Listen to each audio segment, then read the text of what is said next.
What's going on? What's going on, everybody? It is the only sports podcast. I'm Will. That's Casino over there. We are coming a day late because you can hear it a little in my nose short. and yeah, you can hear it a little in my nose and throat that I am sick once again. I used to only get sick. It's not me this time ruining the show.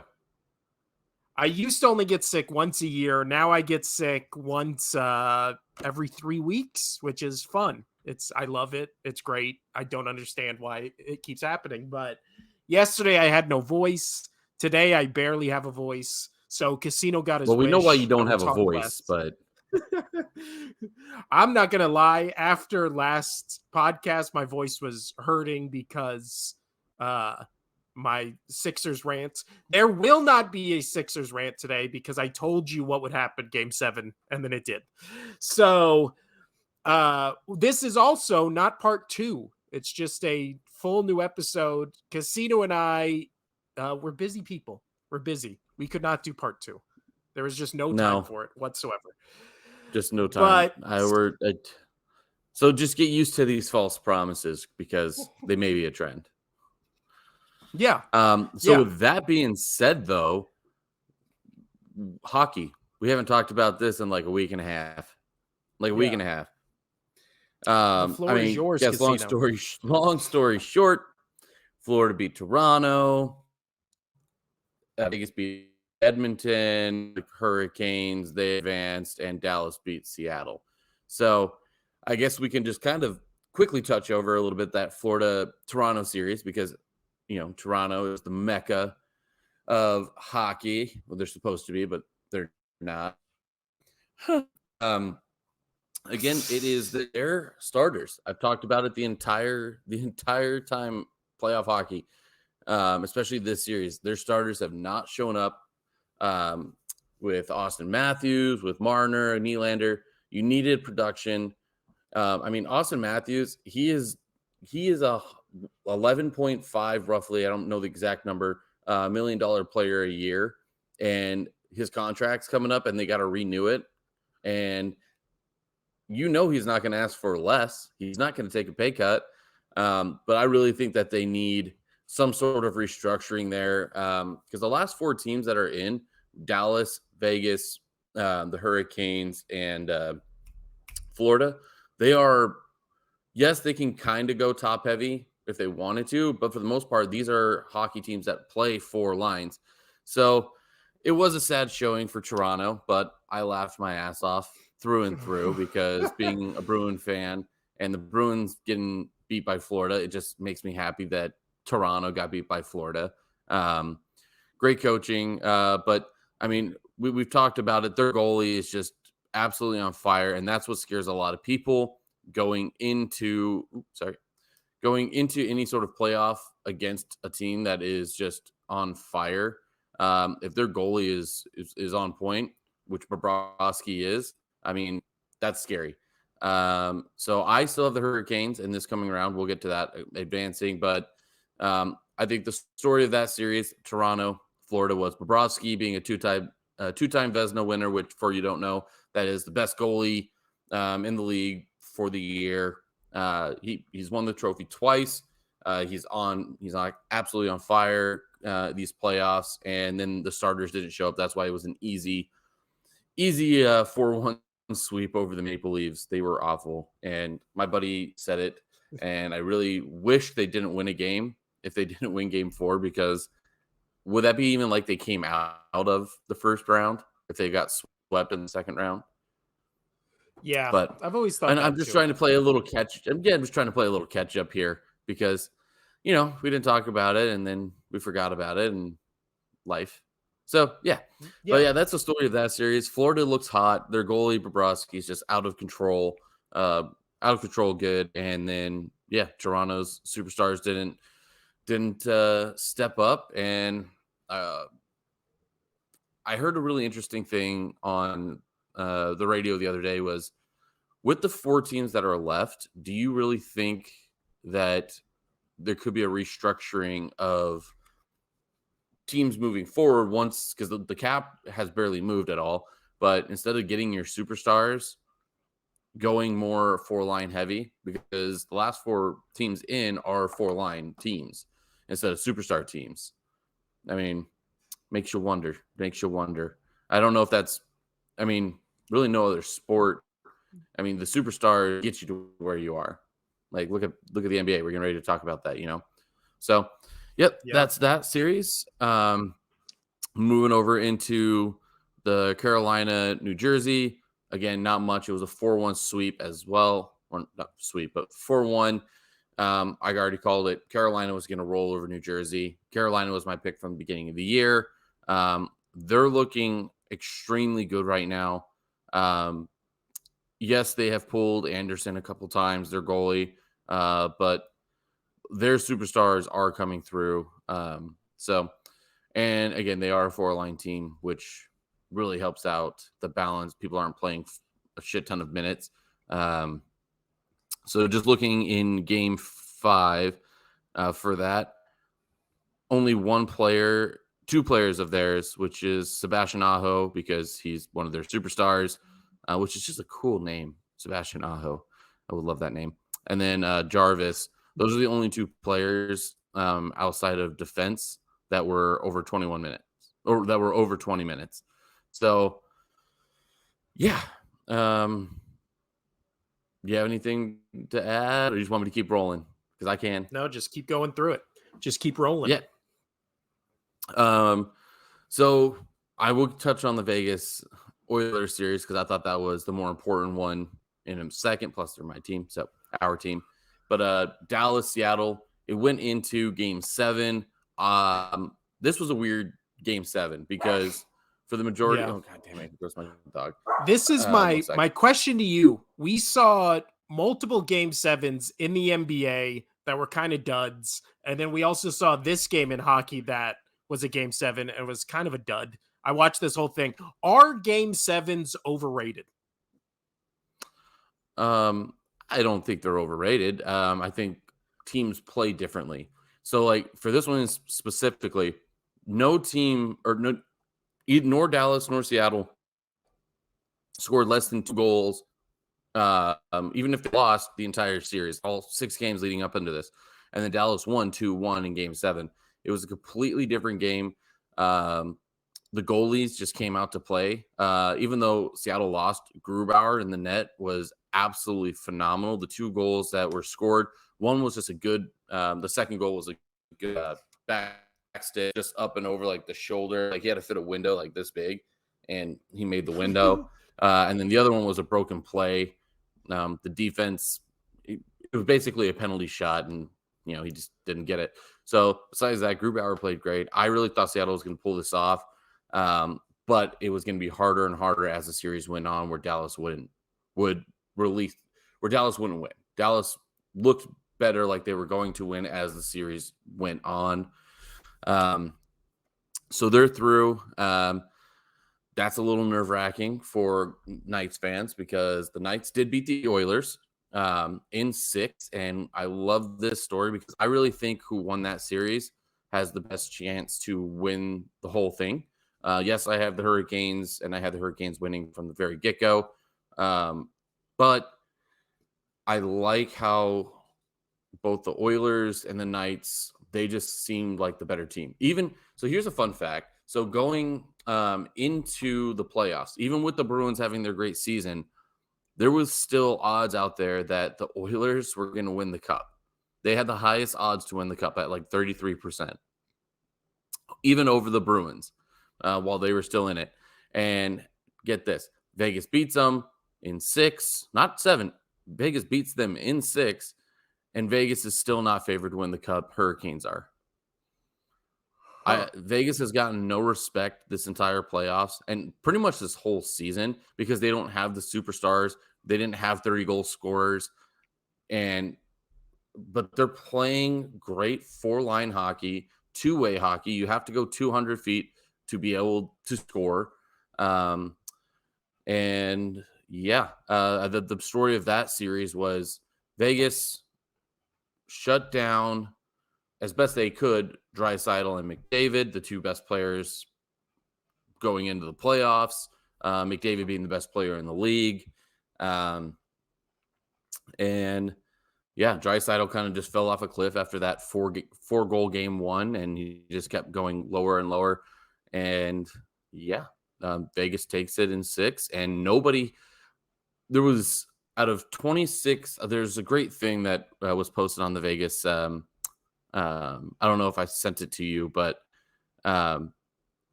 22 of 26 analysts and whatnot, people that were picking the series. Yeah, you sent it to me. Yeah. We're picking the Oilers in 6. One person said 5 or Oilers in 7, and there was only 4 people that said Knights in 7. Well, Knights got it done in 6. I think this team is heavily overlooked, and again, not me being a biased Knights fan, they have been overlooked all season. And after they beat the Oilers, I was listening. We kept the TV rolling on at the bar, and one of the announcers was saying, "Oh, so they beat them. This team, they didn't say sneaky, but I'm going to. This team seems pretty sneaky. Have we been under valuing Wait, this I team? was an Have we been analyst underlooking this team? Yes, you were. Wow. Have they been underlooked and people not taking them serious?" And somebody said that, and all the other commentators were like, they had a good game plan against the Oilers. So it was like, you're still not getting respect. Somebody brought it up. One of the ESPN analysts brought it up, and they're still like, I don't think we overlooked them. They're just whatever. Well, also I the can't weird wait thing for this team to get through down. So then I'll get now into the series, but say what you're going to say. So well, I'll talk after that. as a casual NHL fan, right? Like I watch games here and there, and then I really start paying attention in the playoffs. I saw this thing because I'm always on the interwebs, always listening to sports talk radio. Obviously, no other sports podcast exists, so I have to watch TV and listen to the radio and stuff. But on Reddit, I saw somebody, made one of those things where it's like most loved, most hated, blah, blah, blah. Most hated team had the picture of the Las Vegas Golden Knights, and everybody agreed with the sentiment. Why has this sudden shift happened where now the Golden Knights are the most hated team in hockey? Apparently by this, I mean, it wasn't a small margin. It was like a couple thousand people, none of them said, why is this team the most hated? Like, it was just a consensus. We hate this team. Obviously, as a fan and someone who lives in the city, I don't get that. Well, I think there's 2 reasons. The first reason, the main reason is how good the Knights were in their first year. And everybody thought that the expansion draft was rigged and the expansion draft was poorly done to where the Knights just got all these good players and they were able to make it. So the just casual hockey fans like yourself, they didn't see what actually happened with that expansion draft. The Knights did not take the players of every team. They did not. They were smart about it. They're a very well-run organization to where, and that's kind of leads into the second one, but where they were able to get draft picks. They're like, okay, you don't want us to take your number 1. Give us some draft picks, and we'll take this guy. They built the team off of like third liners, just a bunch of third liners, and built them with speed, kind of like what Seattle was this year. And Seattle tried to go with that same rubric, try to go 4 lines, and you just get some speed, and the goals will come. And a few experienced guys in the locker room, which Seattle did as well. And the Knights just did it better because people overlooked what they were doing. So, like, for example, the Knights got Marc-Andre Fleury, a multiple Stanley Cup winner with the Penguins, Vezina Trophy winner, again, meaning best goalie, all those things. And they weren't protecting him. The Penguins were like, oh, well, we want to keep Murray. We don't want you to take Murray, this guy. You can have Fleury, but we're like, well, we wanted Murray, but I guess we'll take Fleury. But you're going to give us also a second-round pick with that. And they did this with so many teams that they accumulated so much capital in draft picks that what they did in the years following, this is how you got your Jack Eichel, this is how you got your Mark Stone and all these other big time names onto the team. The Alex Pietrangelo is they went, I have all these draft picks. You can have this player, and like 2 draft picks, and they were able to get the players they wanted, and they built a really good team, 4 lines deep over the past few years. And this is why I think this is their best year to win the cup, is because they have the best roster they've had in the entire time with the best coach that we've had so far.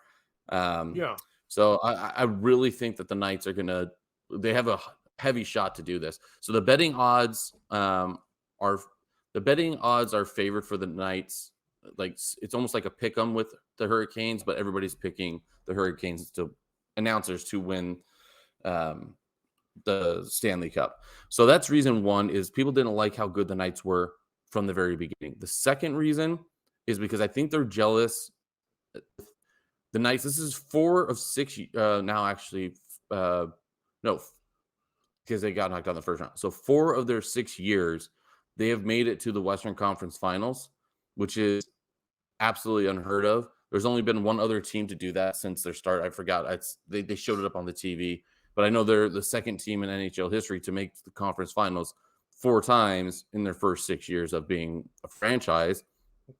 And I think people are jealous with how it's ran, because they've been good since the very beginning, and they haven't fallen off. Yes, they didn't make the playoffs last year, but that was because half their team was injured for more than half the year. So that's just shitty. And I mean, because like Pete DeBoer, he wasn't my favorite coach, but look, he's Dallas's coach, and we're going up against him in the Western Conference Finals. So I don't think it was the coaching thing. I just thought the Knights were just riddled with injuries.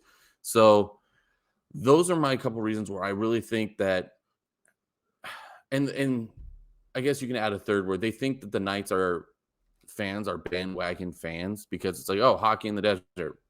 But I mean, you and I both grew up here. You had the Thunder, you've had the Wranglers, we've had hockey here, and those games would sell out. Who wouldn't want to be in a nice cold arena in freaking April, April, June, May, June. I forgot May. Why not? People don't want to be in that heat. So Vegas has always had a good hockey following. And so I think those are the main reasons why people hate Vegas so much. Vegas has always been a good sports town. It's the leagues that have been scared of bringing sports here because of gambling and shit like that. But all the minor leagues, summer leagues, all that, I've always been to all that. We've been to, I think, like 1 or 2 UNLV games together that are always packed. UNLV football's never fucking good. Like, this town's always been a great sports town. It's been the sports leagues that are like, we're not bringing any sports there except for ones that, like, don't matter, like NBA Summer League, where it's basically just, practice squad players, but still those stands are fucking full. I took my son to Summer League last summer and it was fucking packed. We were there for 3 games. All 3 games, the stadium was fucking filled. Vegas is a great sports town. I think so. So I think that's why some of the reasons why Vegas is hated so much. But you know what? If Seattle got to this round and say Vegas lost to Seattle in the Western Conference Finals, and Seattle would be like, oh, both franchises in the first year and second year made it to the Stanley Cup final. Something's wrong with the expansion draft. No. What I liked about Seattle this year, it's great, but Seattle did the same kind of rubric the Knights did, is they went with speed. They didn't take the best guys, and they got some veterans in there to be good locker room guys. And that's a good formula. So look at all these other superstar teams that didn't make it through. You have the Penguins with Crosby, didn't make it. You have the Capitals, Alexander Ovechkin, didn't make it. I mean, there's a lot of, and then McDavid, best player in the league, he had 153 points in the regular season, got knocked out by the Knights. It doesn't matter if you stack it up front if you don't have a rest of the team to play. So I'm really thinking that with how the league has been going, I think more teams are going to start moving to that rubric of going more balanced 4 lines because the cap hasn't gone up. There were some bad business decisions in hockey, and what that did was that kind of hurt them because they were planning on moving the cap up, but then you had the bad business decisions, then you had COVID, and it's been tough for them to get going again. I mean, they're a major sport, but this is a perfect one. The Knights and the Oilers on Sunday, game 6, very important game. Knights can close it out and move on to the next. Well, it was on ESPN, but I like the Boston Red Sox. They're my team. But they had the Red Sox. They had the Red Sox on ESPN, and they moved the Knights and Oilers game to ESPN2. This is May baseball. Nobody gives a shit about May baseball. Dude, it was May baseball, and it was a fucking blowout. And it was Sunday it was a blowout. But it was also Sunday at 7 p.m. So anybody on the East Coast trying to watch this game doesn't start till 10 on a very pivotal game 6. Like, yeah, dude, that was I don't think hockey gets the recognition. So with that though being said, though, is like, yes, it's taken them a little while to get all circling back, getting the cap to go up. Meaning, I feel like a lot of teams are going to start following this rubric. They're going to start paying their superstars a little less while they're moving teams, and they're going to try to get more well-balanced. So that's kind of where I'm thinking that's heading. So let's get on into the conference finals. You've got Florida. You've got the Hurricanes. I know you don't know much about hockey, but I would like your take on, because the first game is on tomorrow, Panthers versus Hurricanes. Hurricanes are favorite, obviously. But do you think the Hurricanes should be worried that Florida's been counted out 2 series in a row, and Florida beat Boston in Game 7 3 times on the road in Boston, which that's absolutely insane for this year. And then they damn near swept the Maple Leafs. Do you think the Hurricanes should be a little nervous? I mean, I know you don't know much about the teams, but just enough to know that. Well, I've watched all their games. I really like this Panthers team and how they play. But I think, I mean, we'll talk about why I'm wearing a Jimmy Butler jersey when we talk about the NBA in a couple minutes. But I think the same thing you can say about this Florida team, you can say about the Panthers Florida team, which is they beat the best team in the playoffs, right? The Heat beat the best team in the playoffs already. And now all of a sudden they're in the finals of their conference to go to, the Stanley Cup or the NBA finals. And people are just like, oh yeah, but the other team's going to murder them. And it's just like, have you been watching the playoffs? They already beat the better team in the playoffs. Like the Bruins were one of the historically best teams ever, and they beat them 3 times, like you just said, in their house. The Bucks were better than the Celtics the entire year, and the Heat didn't just destroy them. They beat them in 5 games. Okay? Like they annihilated them. And now we'll talk about this more when we get to NBA, but it's like the Heat are given a 3% chance to beat the Celtics. And I'm assuming it's along the same lines in the NHL, where it's like you're talking about all the analysts pick the Knights over, or the Oilers over the Knights. Now it's like I keep seeing predictions where it's like, oh, Hurricanes are going to murder the Panthers. And it's just like, I feel like everybody's just looking at the regular season and being like, this team was clearly better than this team, and just completely, not looking at what has happened. Like, we need more recency bias. Usually we say, oh, get recency bias out of here. When it comes to the playoffs, recency bias, the Panthers were, what is it? A team that barely squeaked into the playoffs. In the NBA, it's the Heat and the Lakers were teams that barely squeaked into the playoffs. All these teams now look like better teams than the number 1 seeds when the playoffs started. So to think this is just going to be a rout where the Hurricanes are just going to murder the Panthers. That's what everybody was saying about the Bruins. But again, it's hard as shit to beat a team 4 times, regardless of if the team's good or not. If you put the worst NHL Totally team agree. against the Bruins 7 times in a row and been like, the Bruins need to win 7 games in a row, like, it's not going to happen. There's adjustments can be made. There's, especially in playoffs, anything. One fluky play, you always talk about this in the NHL, one goal or one puck that ricochets off a stick a certain way, and now all of a sudden it's a goal, and then it's just like, you win 1-0. Yeah, that's a perfect thing. That shit Obviously, I watch happens. more. I watch closer to the Knights games, but so like in Game 5, it was a great point. Is a lot of people were like, "Oh, well, the power play got the Knights again. Oilers power play got the Knights again." But if you watch, 2 of those were bad bounces. So, or not bad bounce, well, kind of. So one was a pass across and Stone's stick hit it and it went right back to the dude and Hill had already slipped over and go. So the puck just went his way. Did they play that penalty kill really well? I thought so. And then another penalty kill that they had to do. Hill gets the block and the save that he was shooting for. It was a shot from a corner in, and he did the slide over and he got the block. But credit to the player crashing the net.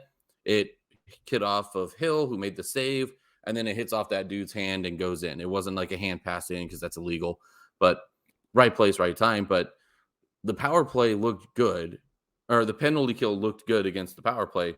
So sometimes it's just a nasty puck. So, plus, And again, I mean, and so I think one of the best players in the playoffs right now, with Draisaitl now being out, he had a really good, first series, is Matthew Tkachuk for the Panthers. He's absolutely killing it. 6 goals, 11 assists. He's and so plus and minus on the where points align, like line versus line, and plus 10. He's absolutely having a fantastic postseason, and I don't see him slowing down. I think he's going to continue. I still have the Canes probably in 6, but I see the Panthers winning a couple of these games, and maybe even in Game 7, and Bobrovsky can steal them a game. So I really like it. Sebastian Aho, though, for the Hurricanes, he's been playing really well as well. He's got 5 goals so far, 7 assists. I like his play, but we'll see how it goes for him.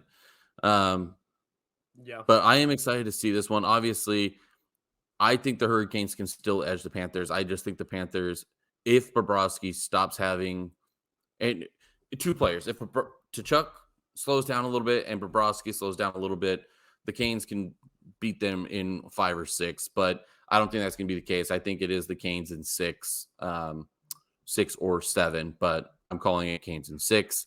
What's your call on it?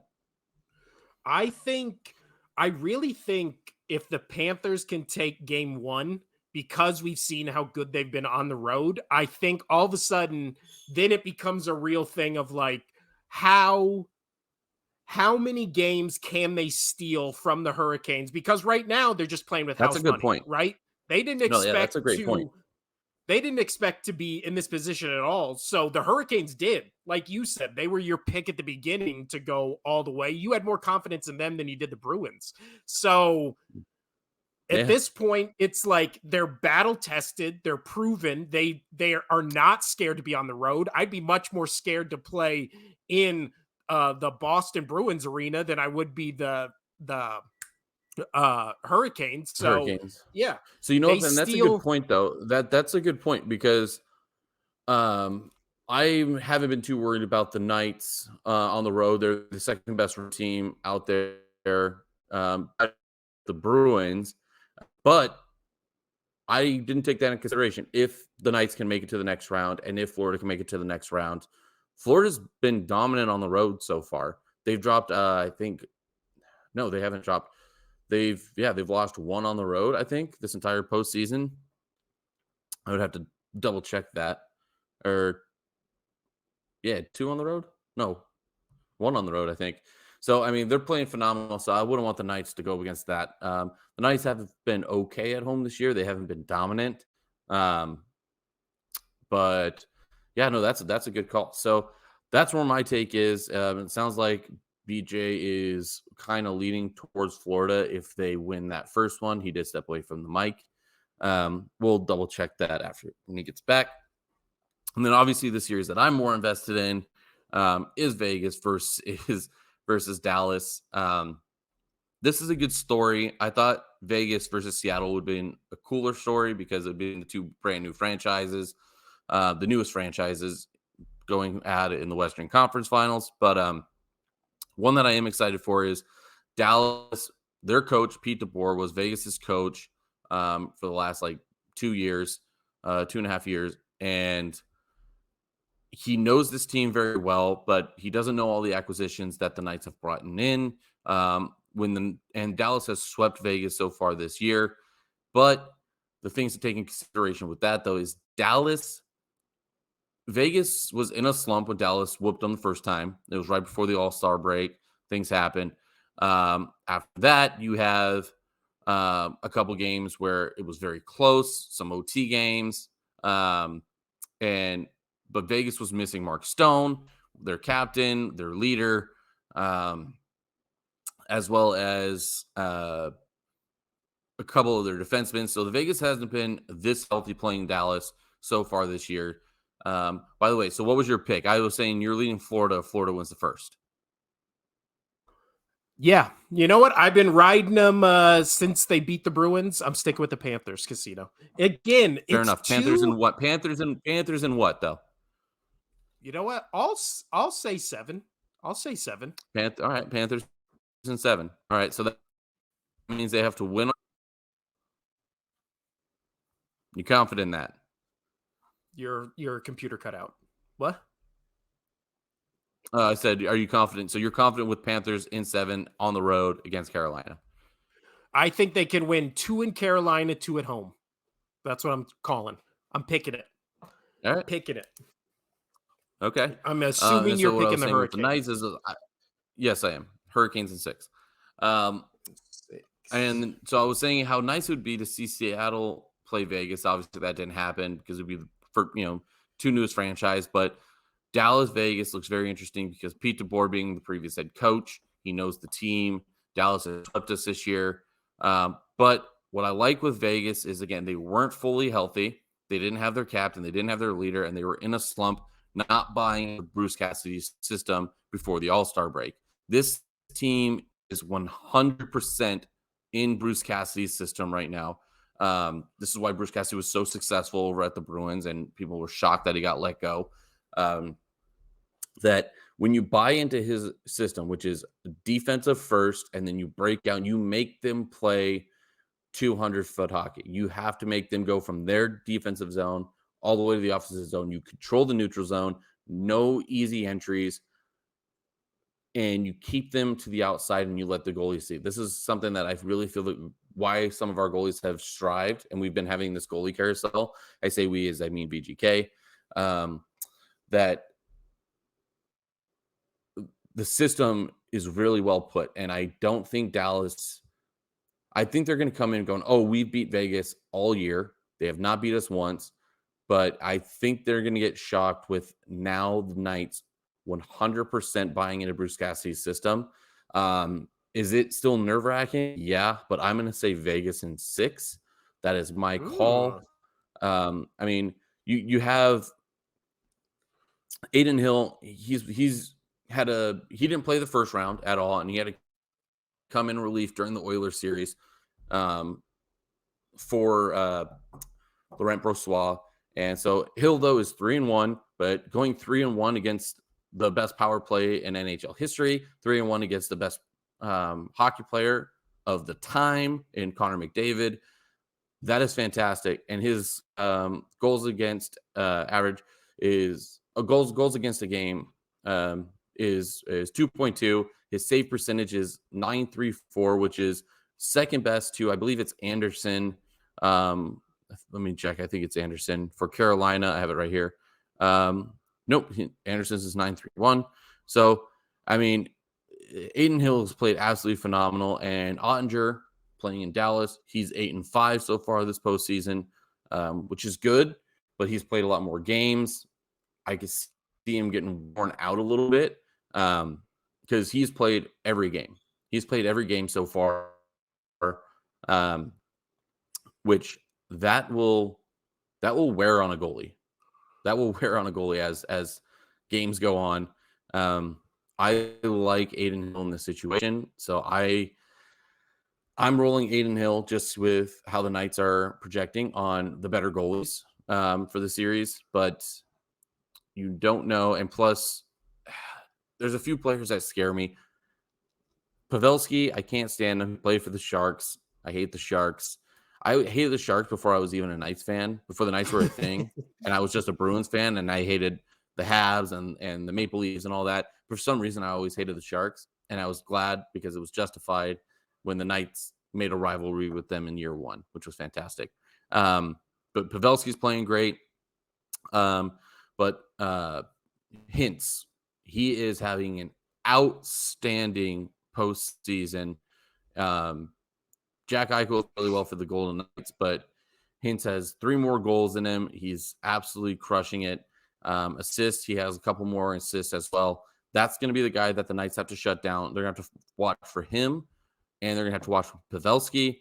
And I think if they do that, which they did with Draisaitl and McDavid in the Oilers series, I think the Knights can roll a better 4 line. I think that they have the best 4 lines left in the league, where on a single team like matchup, line 1 versus line 1, line 2 versus line 2, a cumulative down to line 4. I think the Knights will take it. They are favored in game 1 at home. I think it's a huge win if the Knights can come out and win the first game. They got to stop playing with their backs up against the wall like they did a couple times in the Jet series and did almost every game outside of game 7 in the Oilers series, or game 6 in the Oilers series, because game 6 was the only game that they scored first. And that lasted all but 24 seconds before the Oilers tied it up. And then a couple minutes later made it 2-1. So the Knights have been playing on the ropes the entire time, but I like the resilience, and that's why I have the Knights in 6. Dallas will be tough because, like I said, we haven't beat them. We're playing our old coach, but I think the Knights can get past in 6. What say you, my fellow non-hockey guy? So the Knights and Dallas have only played 14 times.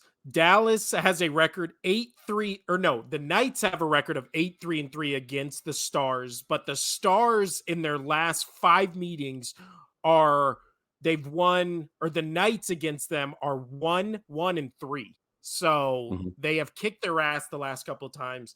Dallas is top. What I was saying that though was the Knights didn't have a couple of their blue liners. They were missing their captain, Mark Stone, and they were also in a slump, not buying into Bruce Cassidy's system. All that has shifted. Yes. Now you have a very healthy team. You have all your defensemen. You have Mark Stone, your captain, who just brings energy in. And you're not in a slump right now. You're in the Western Conference Finals, and you just knocked out the number 1 offensive team in the league. Yes. Who was favored to win the cup? So Dallas is a top 5 defensive team, top 5 offensive team. And the Knights, if you look at the games they've lost against the Stars recently, right, this past season, the past 2 seasons, is they never score more than 1 or 2. And we've seen the Knights all throughout these playoffs either lose games where they score 1 or win games where they're scoring 4, 5, 6, right? So I think against a better defensive team that Dallas has shown in the playoffs to be, right, I think the Knights can scrape by and win against Dallas, but I don't think this is going to be how these other playoff matchups have been, where they're winning games 5-3. They're winning 5-4. I really do think it's going to be a much tighter series, like goals, defensive. Like they're going to be harder to come by for sure. I think these are going to be 2-1, 2-1, 3-2 type of games, and I feel like based on everything you said, where now they're at full power, they can finally be the team they're supposed to be when they've played Dallas in the past. I'm taking the Knights, and I'm taking them in 5, Casino. taking them in Oh, I 5. like that. I like Yeah. that. So The only we're reason I say saying 6 is I say 6 because I can see Dallas winning one game just outright, just by better play. Because Pete DeBoer's not a horrible coach, but I think he's going to be able to figure him out a little bit.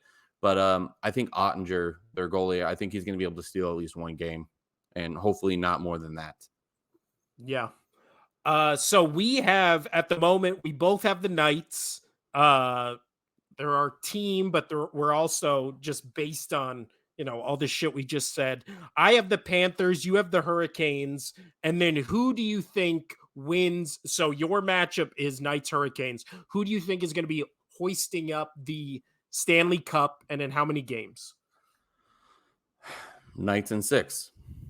Ooh, They've beat the Hurricanes on the road this year.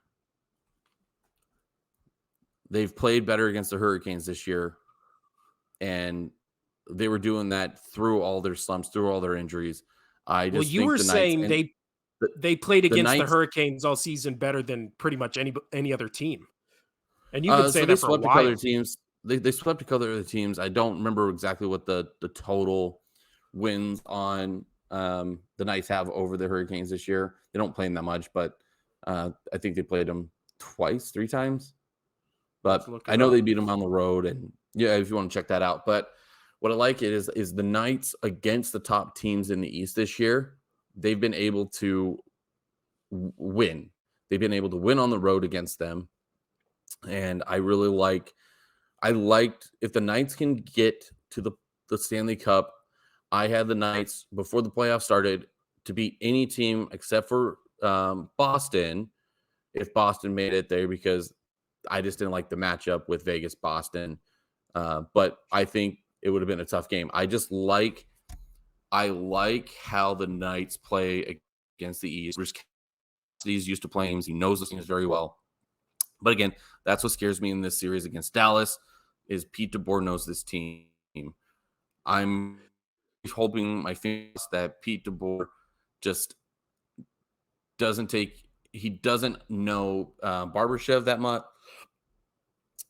well, and that he doesn't know like Teddy Bluger that well, and some of these players that we picked up at the trade deadline, that it's going to throw him off a little bit, because I could see Barbie having a real big game, a real big series for the Knights. So the Knights played the Hurricanes both at home and away once this season. They won both games. The one in Carolina, they won 3-2, and then the one at home, they won 4-0. So, yeah, you're so right. I like the Knights against the Canes. And again, so now I'm saying, Dallas beating the Knights all year, but the Knights could take Dallas. I think the Knights beating the Hurricanes is a little different because, again, they were not 100% throughout those games. The Knights are just a deep team, and that's what scared me. That's why I was really hoping to see Seattle Knights, because I liked that both teams were just deep teams. I like that. I'm nervous about Dallas's star power and where the maturity. They know hockey very well. These players have been around. That's on that team. They're very fundamentally perfect. They don't make mistakes. They don't make easy mistakes. And I'm really just hoping that the experience and the basic, I'm just call it basic hockey that the Dallas will play, but they play it in an expert manner, doesn't bite the Knights in the ass. But the team left that has played the Golden Knights the hardest and has the best record against them is the Florida Panthers. So the Florida Panthers are 4-5-1 against the Golden Knights all time, including beating them this season and losing to them once this season. So yeah, we'll see, Casino.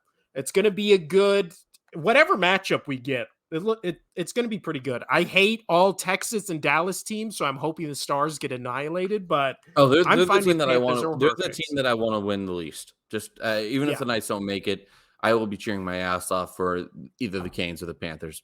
100%. We can agree on that. So, yeah, I mean, there's kind of I know that was a little bit broad, and I didn't get into some of those games, but again, it was like a week and a half worth of games. That was probably like 15 games. I can't get in. I'm not going to do that. Yeah, we had a lot to cover. We should have done like a part 2 off last episode, just talking like Fucking, hockey. We should have. well, dude, I got so busy that Saturday. I told you, and it was like, I know you had work, and then I texted you at like 3, and I was just like, yeah, not going to make it. I totally Yeah. forgot. No cap. Yeah, it's okay. It's okay. But now, Casino. Speaking of a shitload of shit happening, and I mean, And we recorded capping our off. last episode. Yeah, we recorded our last episode on Friday, before the last 3 games of the second round played out, which was on Friday. We saw the Heat beat the Knicks. Not really surprising. Heat won that game 4-2. They just look like the better team. Knicks still look like a team that's like 1 or 2 pieces away. Brunson being your number 1 is nice during the regular season, and then in the playoffs you clearly see the, you know, diversion between the NBA stars and the NBA great players who are not quite at that level. But great season by the Knicks. They look like they're 1 or 2 stars away from being real contenders in the East. We go I'll to see it when the I'll believe it when I see it. It's still the Knicks. we now go to the Warriors. Lakers winning That in was wrong. 6 against the Golden State Warriors. That was wrong. That game was basically you were wrong. That game was basically over almost immediately. Curry was basically the only one who did anything. He went 32-6-5, but the next closest person was DiVincenzo with 16. Klay Thompson was a ghost. Draymond Green was gone. Wiggins, everybody, Poole. It was the Warriors were done. You could tell that was one of those games, much like the game we're going to talk about next, where it's like almost immediately you were like, oh, it's over. Golden State's not winning this game. LeBron went off. Reeves went off. Davis had 20 rebounds. Like, it was over from the jump. We'll talk about Lakers Nuggets in a minute. I'm just recapping the games we've missed. Then finally, Casino, what we both got right, because I fucking knew it was going to happen. The Sixers had their shot game 6. And the second that game ended, I was like, they are getting blown out in game 7. It's not even going to be close. And then the only thing I was wrong about is it was close for a half, right? For the first half, it was like, About a half. I was watching it. Never for 1 second in the first half of that game when the Sixers were good I think they could win this game and sustain this. And here's why. Because PJ Tucker, of all person, hit like 3 threes in the first half of that game. I think it was even in the first quarter. And I was like, this is not sustainable. No fucking way does PJ Tucker win this game in Boston. Like, this is not a thing that happens. And then Embiid, Maxey, and Harden, Embiid goes for 15, 8-1. Maxey goes for 17, 3-4. James Harden goes for a triple-double if triple-doubles are only when none of your stat lines get into double digits. He goes 9, 6, and 7. Just shits the fucking bed. What a great moment for playoff Embiid and playoff James Harden to reemerge their fucking ugly heads. Well, you know what's a crazy stat with the James Harden thing is that just blew my mind was in the fourth quarter of the last 3 games, 0 points. 0 points in fourth quarter for 3 games in a row. He just doesn't look like, even in this game, right from the beginning, him and Embiid just look like they didn't want to be there and were like, they're just strictly out of obligation. Congratulations, 76ers. You built through the process the anti-clutch team, the least fucking clutch team just in the fucking playoffs. Like, dear Lord. And Joel Embiid, I don't know if anybody watched Jokic during the playoffs right now. he should have won MVP. Like Jokic, Oh, for sure. with his stat line alone last night, you're like, dear God. And everybody, Again, we'll get to that but game, that's the thing, is it's regular season and which yada yada I've yada. always hated. Why do we give MVP for regular season instead of the entire season? Like, the playoffs are the most important part of every fucking sport. And we just, like, the second the regular season ends, we're like, let's not pay attention to the most important part of our sport. Let's just give an award to somebody, even though, like, you see all these awards where it's like MVP, and then you see all these stats where it's like, oh yeah, the MVP always shits the bed in the playoffs, like, most of the time. And you're just like, so how the fuck is he the MVP? Like, why don't we just give out fucking awards for best preseason player? You know why we don't? Because it doesn't fucking matter. Who gives a shit about the regular season? You can. How fun would that if be, though? Joel Is start giving out rewards for preseason. I actually would like that for preseason. I would, because I feel like Just give people like would the be like, crazy, oh, like shittiest awards. Yeah. yeah. But yeah. So then right after The this most game, I mediocre believe it dunk was of the preseason goes to. uh, so after this game, Casino. Oh, this speaking of game sevens being overrated, which I think they are. Usually it's the game sixes that are fucking amazing, and then game seven, it's just, I looked it up. It's like every team that's home usually like blows out the other team. So I think we overrate game sevens. But in this game seven, speaking of anti-clutch, Casino, Doc Rivers in his career has been in 16 game sevens. Would you like to guess his record in just game sevens? 13-3. Oh, that would be fantastic if that was. He is 6-10 in game sevens. That means he is the only coach in NBA history that has lost 10 game sevens. Again, I don't know how many times I can do the Doc Rivers is overrated as a coach, but the resume for that just keeps fucking building. He now is a 3-page resume, and then he goes into job interviews and they're like, isn't this supposed to be 1 page? And he's like, I have so much, I can't fit it on 1 page. Right? I need to give you 3 pages. And then guess what? He gets the job, and then he does the same shit, and then he gets fired, and people are like, oh, didn't see that coming. And then it's like, you want to know why? Because there was so much bad information, you stopped reading, and then you were like, I'll get back to that later, and then you never picked it up. This was written on the fucking wall from When did day you one. write that? This is When how did it you went write that down. analogy? Just right in my head right now. That's why we're a great podcast, Casino. You. My brain doesn't think that quick anymore, man. I'm not as witty as I used to be.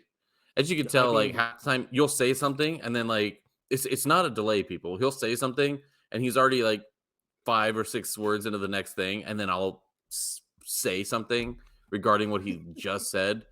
But I'm a little slow. I'm a little slow when it comes to that. We need to slow this down. That's why we loved you. That's why we loved you. But no, I just don't know how you have so much energy all the time, man. It's anger. It's just anger. If I was a sports fan of any other city sports teams than Philadelphia, I would be probably dead now because I would have nothing powering my body. But because I'm a Philly sports fan, it's just anger that keeps this fucking machine going. And then I guess, you know my what? teams for the most part are always good teams that, Yeah. Yeah, I don't have any anger in me, just love. Just love. Just love. When just love. it's fucking astounding. Just love. And then just love. It's okay. So this is going to be a lot, but I'm not done shitting on Doc Rivers. So this is NBA head coach's playoff record with 3 wins in a series. So series are 7 games, meaning if you have 3, you need 1 more to advance to the next round. Okay.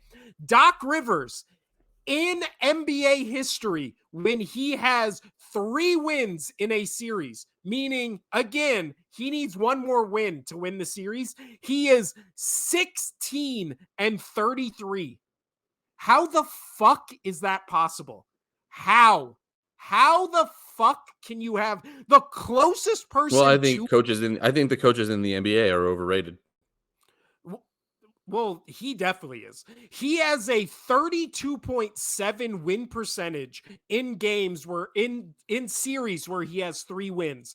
The next closest person is George Karl, who is 13-13 with a 50% win percentage. So the next closest person to him wins half his games.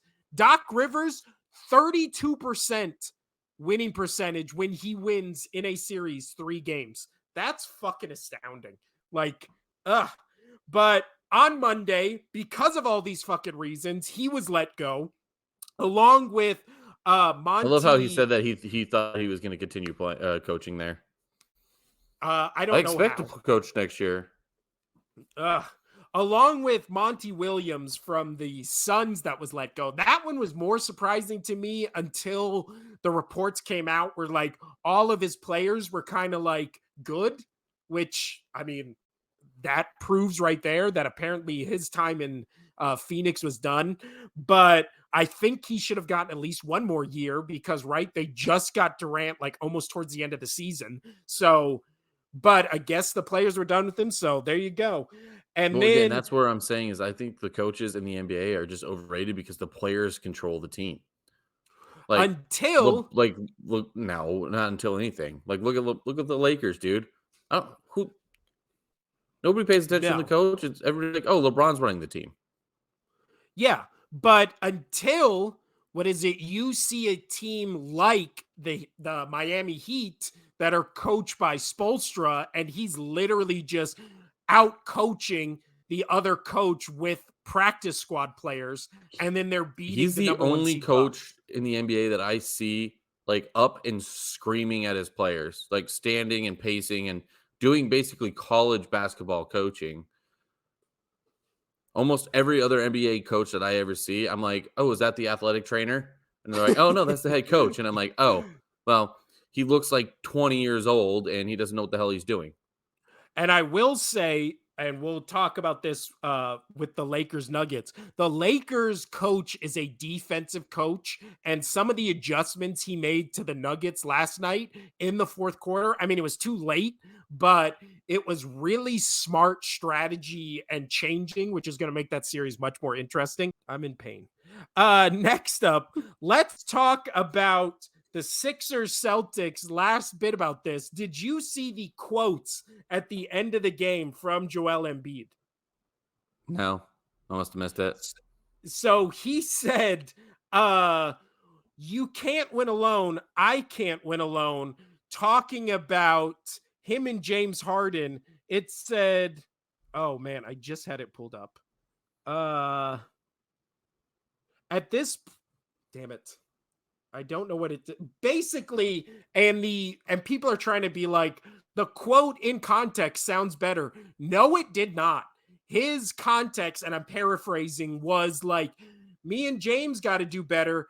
Talking about Harden. So he said, me and Harden have to do better, but it's a 5-on-5 game and everybody needs to do better, to like win games. We can't win games alone. Hey, didn't I just read the fucking stat chart where you guys were on the court for 40 minutes and you couldn't score fucking 15 points? Like, that's something you say, first off, never. But if you're going to say it, that's something you say after you put up a 50 burger and you still fucking lose the game. Then that quote is still out of line because you're basically shitting on your teammates. But it's also one of those things where it's be like, I mean, it's fucked up, but he can say it. When you fucking put up one of the shittiest performances in an MVP season, what the fuck are you talking about? How about Again, I can't. You'll never hear a hockey player say anything like that. Never hear how my team did do it. Yeah, we did as a team. And even whenever hockey players like score a hat trick, they're like, oh no, it was a team effort. I wouldn't be able to do that without great defense by blah, blah, blah, or goaltending by blah, blah, blah. No, but in NBA, I didn't do shit. It was his fault. It was that bitch fault right there. It's like, fuck off. Again, you sound dumb. This No, is all sports. I don't sound dumb. All sports. People always say the stock dumb shit, like stock. Why are we interviewing this person? They're going to say the same thing every time.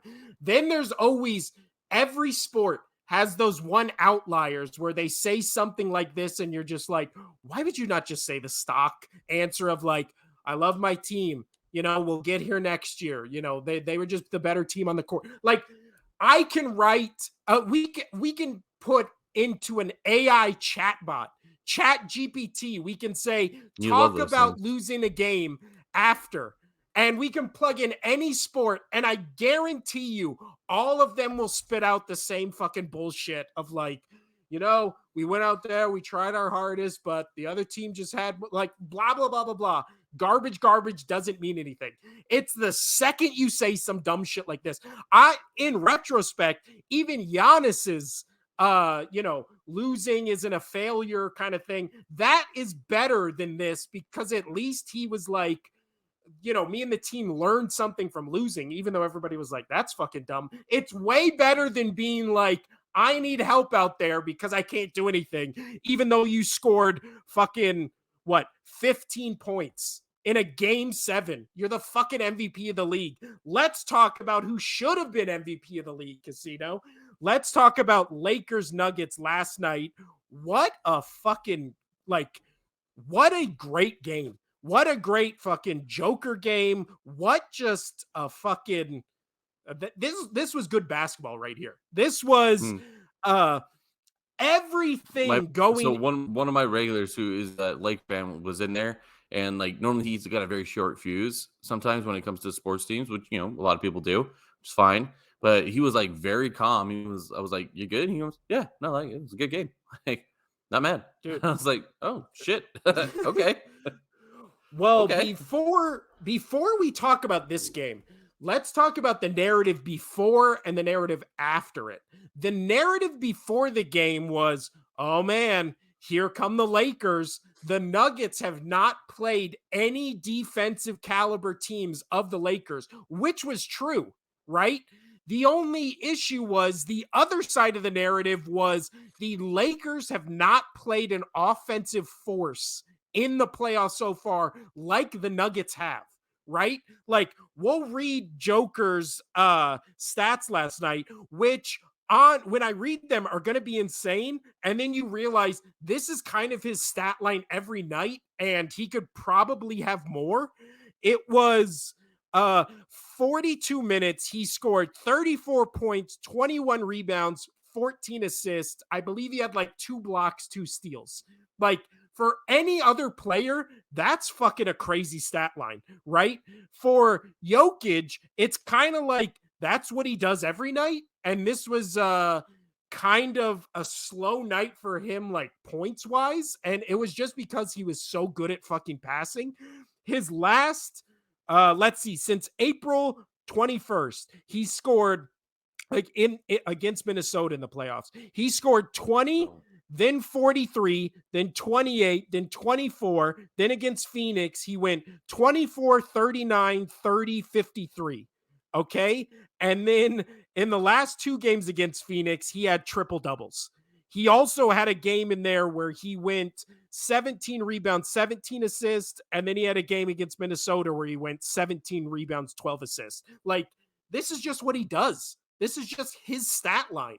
So people being like, oh, that was a great Joker game. It's like, yeah, it was, but this is how he plays every fucking game. They're acting like it was an anomaly that he had this game. And we talk about, well, at least beforehand, all the talking heads in sports media was like, Lakers defense is going to shut him down. The Nuggets almost had 100. I think they did score 100 points by the end of the 3rd quarter. Like, they had 99 points with 2 minutes left in the 3rd quarter, and there was an entire quarter to go. Also, at one point in this game, they were winning by 23 points. Like, that's, again, against the defensive team, everybody was like, man, they're going to shut the Nuggets down. They're going to shut the Nuggets down. And then offensively, the Lakers, they had an Austin Reeves game. They had a LeBron James game. They had an Anthony Davis game all in one. Anthony Davis went 40 points, 10 rebounds, 3 assists. LeBron James went 26 points, 12 rebounds, 9 assists. And then Reeves went 23 points, 2 rebounds, 8 assists. All of them did exactly what they need to do to win.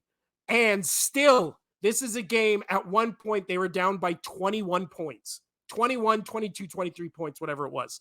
And then this game was never fucking close until the last 4 minutes where the Lakers got within 3, and then immediately the Nuggets just scored 3 baskets in a row and it was over.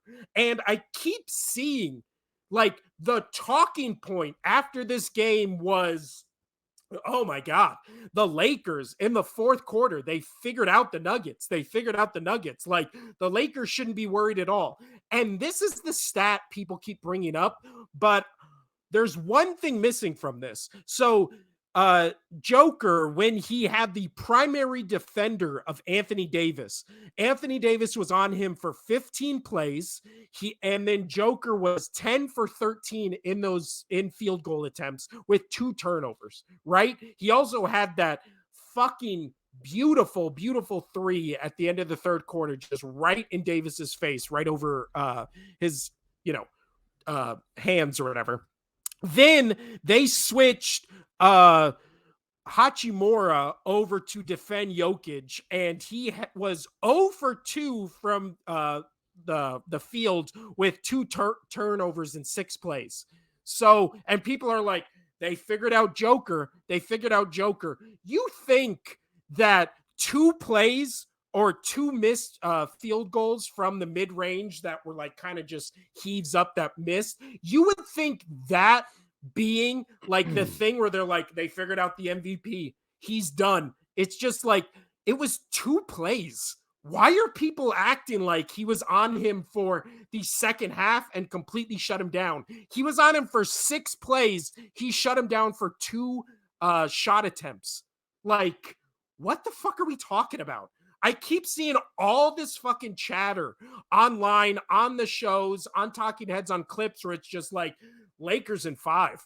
I mean, they got fucking blown off the floor by the Nuggets last night, but they're going to win the next 4 because Hachimura shut the Joker down.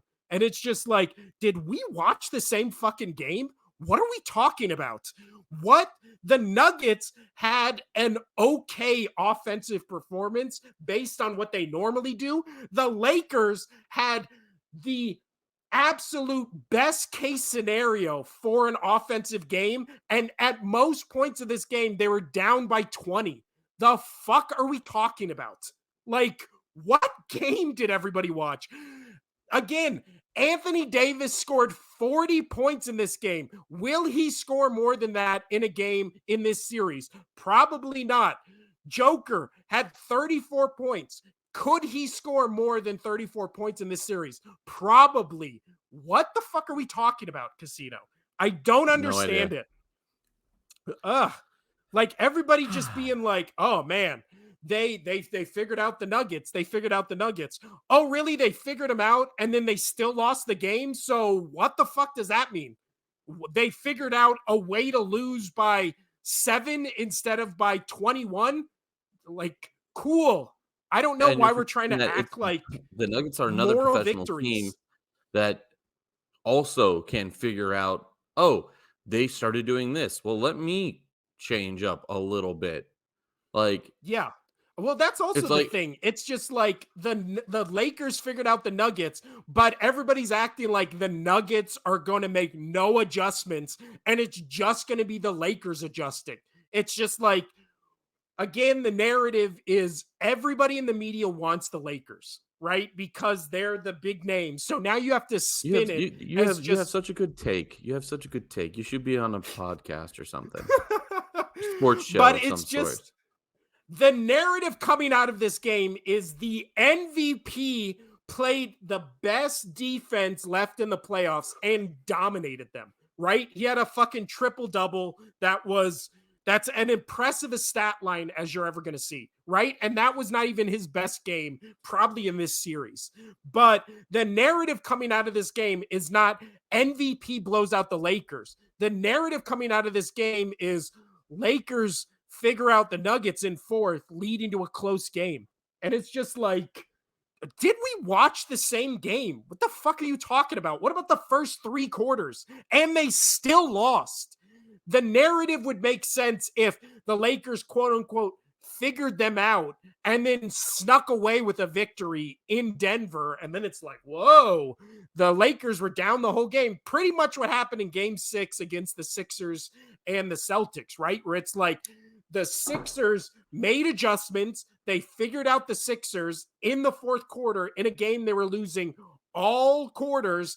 And then all of a sudden they lose the game. Then it's like they figured him out and blew it out. Not what happened here. Like the Nuggets, and then I also saw this fucking garbage argument, which is just like, I mean, the Lakers, they had really good body language on the court after the loss. Like, okay, like they lost. That's cool.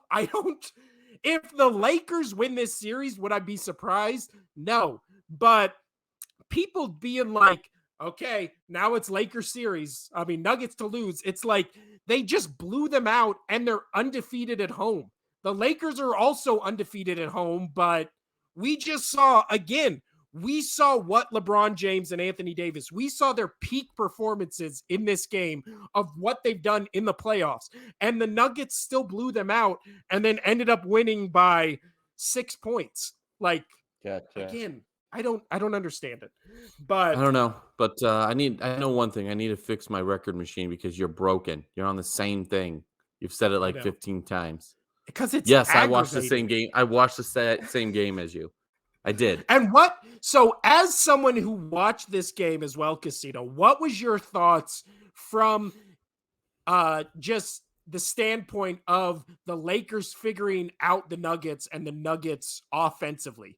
Did it look, who looked like the better team to you?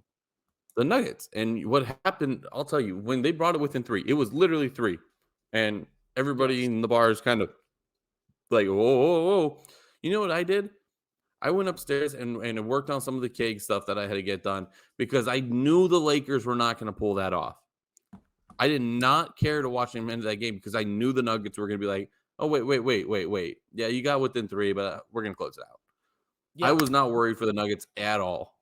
Much like the Sixers and Celtics, where I never thought the Sixers had a chance.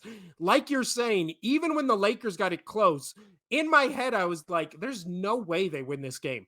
And there was never really a chance, even within 3. The Nuggets immediately answered and had that tussle for the ball on the floor, and then the Nuggets throw it to the other side for like an alley-oop dunk kind of thing that kind of sealed the game. But yeah, there was never a time in that game where I was like, oh, Lakers got this. Like, I don't know. There was a time in that game where it was like the Nuggets are going to get it close and then close it out, and that's what happened.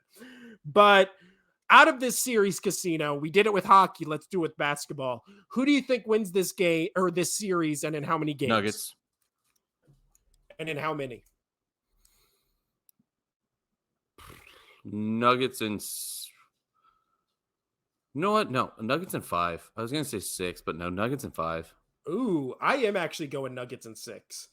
I think the Lakers win 2 games at home, and then I think the Nuggets steal one in LA to win the series. So they win the 2 at home, steal one in LA, and then win the 5th game in Denver. So I just think you took the best shot the Lakers had and survived it. And the Nuggets, I think they can play better. I think the difference in this series will be the Lakers were already at, peaking, right? When you have your little speedometer and it's in the red and it's like flicking, right? Where you're like, this is the peak this car can go.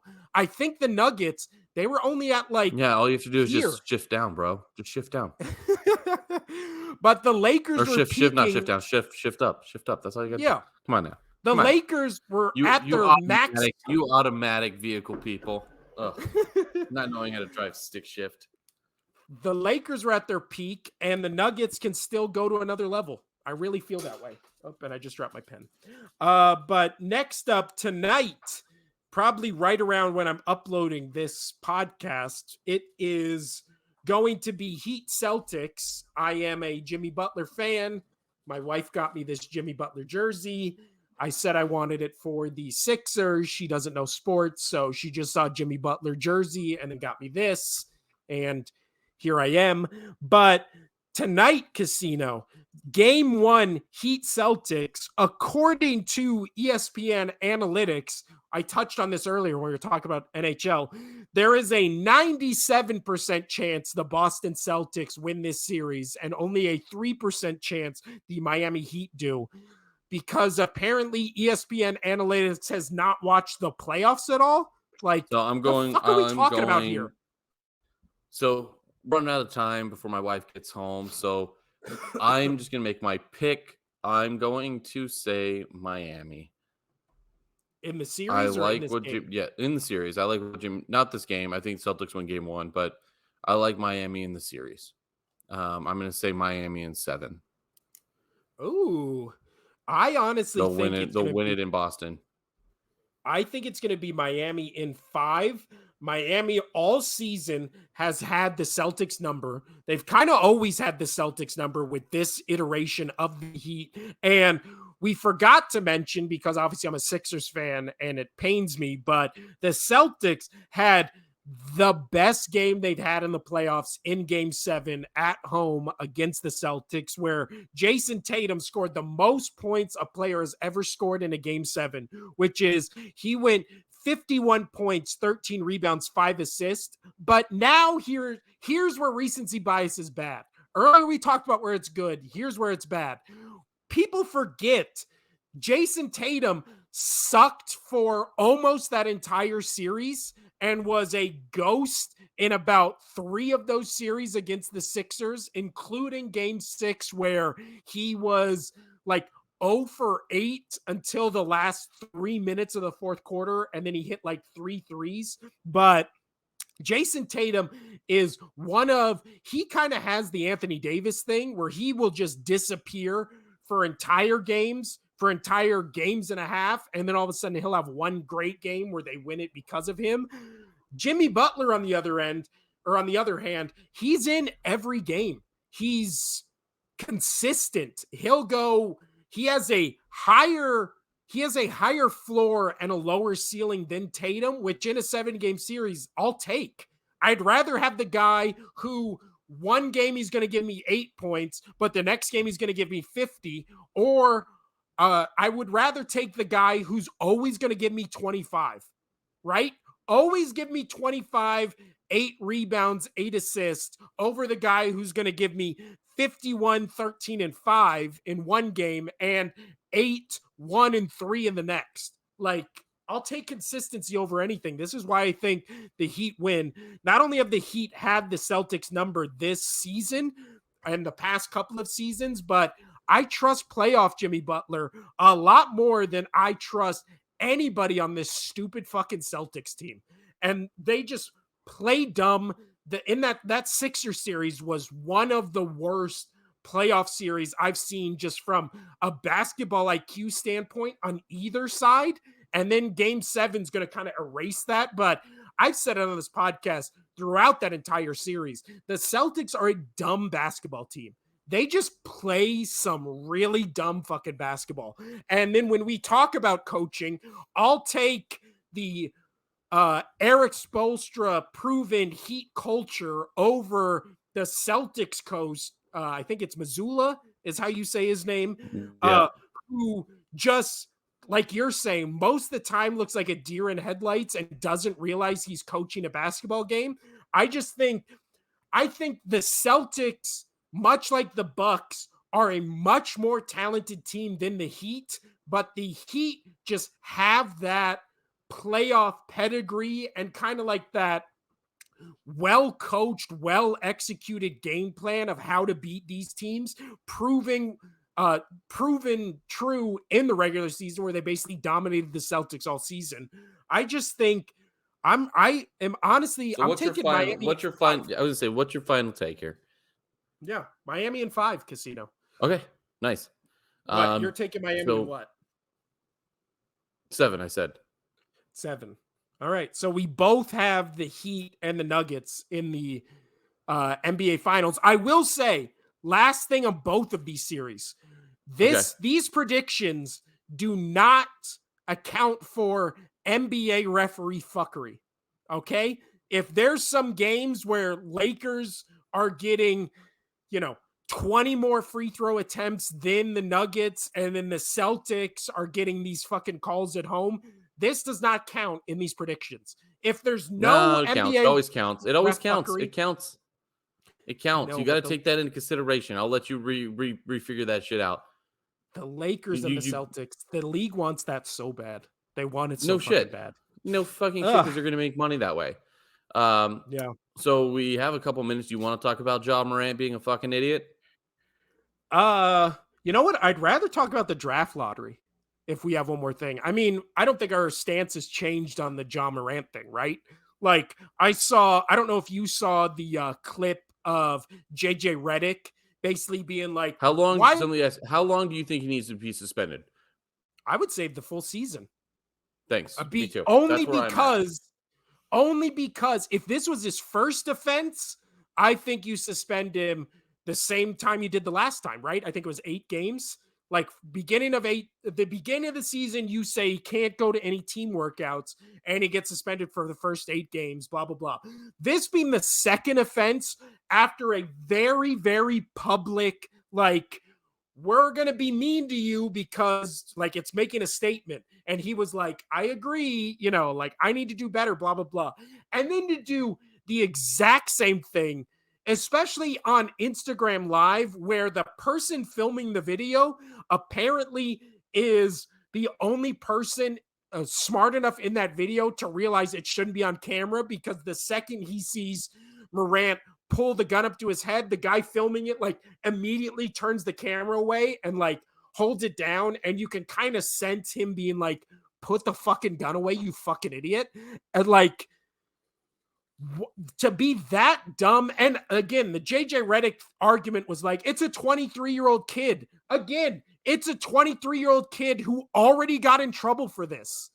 And when you're people 23, being like, you're not a kid anymore. well, that's a completely entirely different thing. But I agree.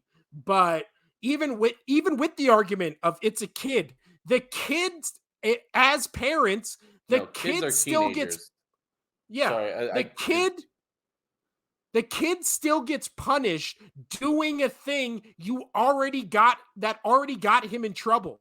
If my son or your daughter did something bad, she or he got punished for it, and then a month later they do the same thing again, just because they're kids and we've already told them does not mean the punishment gets lighter. It means the punishment is more severe because they already knew they couldn't do it or shouldn't do it. I'm sorry. So, and this being a business and the NBA, and it's like this thing where it's like he did nothing illegal. And then it's like, yeah, but if you're a part of a multi-billion-dollar organization and the only rule they have for you specifically is don't wave around guns on a video and you can make hundreds of millions of dollars, I don't get why we're trying to be like, I mean, it's his life, let him do whatever he wants. Like, that's all they're asking, and you're trying to defend that? Like, what a fucking dumb take. What a dumb take. Because here's the issue is okay, it's fine to carry a gun, whatever, you can get licenses for that and whatnot, but doing it, like, my issue the first time was intoxicated, absolutely intoxicated, dangerous. This time now you're driving, probably also intoxicated, and what are you doing? Like, it doesn't matter if you have the right to do that. If you are under contract for a business, somebody that you work for, and they say, don't do this, you can't do it. It doesn't matter if you want to do it in your free time, this or that, or like, you're not working for them, fine, whatever. But if their rules are say, don't do this, and if you don't do this, you get this money. If you do this, you don't get this money. Just put it plainly, or you have this job, or you don't have this job, just don't do this. This is our rule. This is a rule that we have. If you want to be a part of this business, It's their right to say that. It's their right to say, and it's his right to own a gun. That's fine. But it's the business's right to say, hey, I'm not going to have you work for me. I'm not going to have you play basketball if you do X, Y, Z. So he's a fucking idiot. especially because it's a reasonable rule. It's not like something that is going against, something morally wrong or whatever. You get what I'm saying? It's a pretty lackadaisical, easy to follow rule for everybody else in the league except this one fucking guy who's now in trouble twice for the same dumb shit. Yeah, I mean, if you're on video in a shooting range in a controlled environment and you're shooting a gun, that is completely different than driving or in the club intoxicated, flashing a gun around. Very different. Yeah. Well, I think the first one he was in his house or his friend's house or something. I don't know. But again, why are you doing an Instagram live with the gun? And again, it's just dumb. And if he was 18, there would be a little bit more leeway. You're 23. Like everybody acting like I'm 33, like 10 years removed from this. When I was 23, I did dumb shit. But again, if my employer was like, you will be suspended without pay if you do this again, the defense of me doing it again can't be, well, I'm young. Like, it already happened. You already got in trouble for it. You already knew it was wrong. Like, just fucking dumb. Last bit of news, Casino. We talked about what ESPN laughably said was the best prospect in team sports history, which let's calm fucking down. Let's calm down with that. But Wembanyama, the French, I believe his nickname is the French Alien, the 7'3" center who can dunk it. He can shoot threes. Obviously, he blocks. The highlights of him are fucking incredible. But I mean, I gotta let you finish this. All right, gotta go. The Spurs, adios Casino, won the sports lottery. Or the NBA draft lottery, I'm sorry. No, it's just me. The Spurs won the NBA draft lottery, going number 1 overall, the pick to them. I had the percentages, but it doesn't fucking matter. They were they had a chance to be the number 1 pick, and they did. The only 3 times, I believe they've had the chance to have the number 1 overall pick 7 times, or qualified for it 7 times. The 3 times they did get the number 1 pick, it was Tim Duncan. It was, oh fuck, how am I blanking his name? You know what I'm talking about. Duncan Robinson. And then it is now going to be Wembanyama. They or Portland were my choice of where I wanted Wembanyama to go. Obviously, Portland to help Dame, Spurs because of Popovich and just a great culture. I'm really glad he didn't go to the Rockets. He was glad he didn't go to the Rockets. If you saw that viral clip of him basically cheering when it was revealed the Rockets got the 4th pick. And then Orlando, I also thought would have been a nice destination for him. I'm glad the Mavericks weren't there, because no way in fuck you could do what the Mavericks did and then get rewarded with it, with this generational talent. Also, Oklahoma City Thunder would have been nice, but just not as appealing to me as either the Trailblazers or the Spurs. Also glad Hornets didn't get it, because the Hornets have always and will probably always be a dumpster fire until they shake, management and ownership up. But yeah, great NBA draft.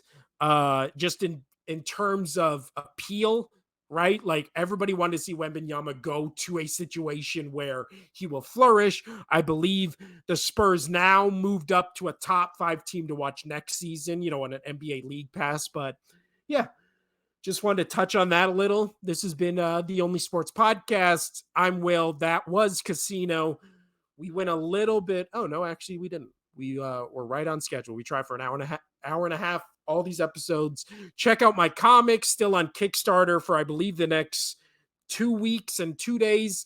Imagination issue number 1. If you just like me and want to support the show, that's the best way to do it. If you like comic books, I believe you'll like this one. Fan of comic books. So yeah. Also, go Jimmy Butler. Thanks to my wife for this jersey, even though it's the wrong team, but it's my favorite players. So I'll let it slide, especially with how pissed off the Sixers got me. So, again, I'm Will. That was Casino, Only Sports Podcast. Adios.